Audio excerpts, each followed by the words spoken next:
നോക്കുകയാണെങ്കിൽ നീണ്ടൂർ പഞ്ചായത്തിന്റെ 4-ാം വാർഡിൽ ഇന്ന് ഏറ്റവും കൂടുതൽ വികസനം എത്തേണ്ടതാണ്.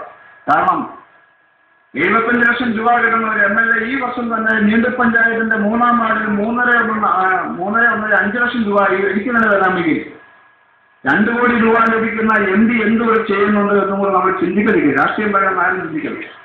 ഒരു വർഷം 2 കോടി രൂപ പൊതുജനങ്ങൾക്ക് വേണ്ടി ചെലവാക്കാൻ വേണ്ടി പ്രാദേശിക വികസന ഫണ്ടെന്ന് ഒരു വർഷം MP മേടിക്കുന്നുണ്ടെങ്കിൽ 75 ലക്ഷം രൂപ മേടിക്കുന്ന MLA ആണ്.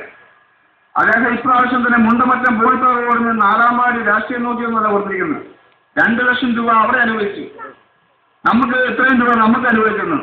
ജീവനാരായണ സ്റ്റേറ്റ്മെന്റ് മേടിക്കാൻ 1.5 ലക്ഷം രൂപ ഈ വർഷം തന്നെ കൊടുത്തതാണ്.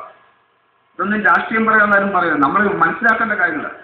നമ്മുടെ നാടിന്റെ വികസനത്തിന് ആര് മുതിരുന്നോ അവരെ ജയിപ്പിക്കുവാനും അവരെ സഹായിക്കാനും ഇവിടെയുള്ള ആൾക്കാർ എന്നും കാണണം എന്ന് ഞാൻ ഈ അവസരം ആവശ്യപ്പെടുകയാണ്.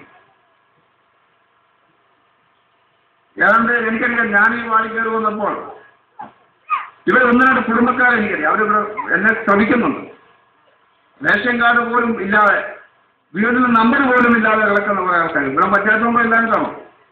എൻ്റെ അടുത്ത് വന്ന് 1-2 മാസത്തിന് അവർക്ക് വീടിന് നമ്പർ ഇട്ട് കൊടുത്ത് അവർക്ക് റേഷൻ കാർഡായി കൊടുത്ത് പഞ്ചായത്തിൽ നിന്ന് ആനുകൂല്യം കൊടുക്കാൻ ഞാൻ സന്നദ്ധത അവർ ചെയ്തില്ല. ഇപ്രാവശ്യം ഒരു കക്കൂസ് പോലും ഇല്ലാത്ത വീടുകൾ എന്ന് പറഞ്ഞ പോലെ എൻ്റെ എല്ലാ ഈ വക കാര്യങ്ങൾക്കും നിങ്ങളാണ് എൻ്റെ പിന്നിൽ പ്രവർത്തിക്കുന്ന ഒത്തുമുഖത്തുള്ളതുകൊണ്ട് നിങ്ങൾക്ക് എന്നിൽ ആത്മാർത്ഥമായി വിശ്വസിക്കാമെന്നും എന്നെക്കൊണ്ട് കഴിയാവുന്ന എല്ലാ കാര്യങ്ങളും നിങ്ങൾക്ക് ചെയ്തു തരുമെന്ന് ഉറപ്പ് വന്നുകൊണ്ടും ഈ യോഗത്തിലെത്തിയ തോമസ് ചാരിയാറിനെ ഈ യോഗം ഉദ്ഘാടനം ചെയ്യാൻ ക്ഷണിച്ചുകൊണ്ട് ഞാൻ നിർത്തുന്നു. എല്ലാവർക്കും ഓണാശംസ നേർന്നുകൊണ്ട് നിർത്തുന്നു. നന്ദി, നമസ്കാരം.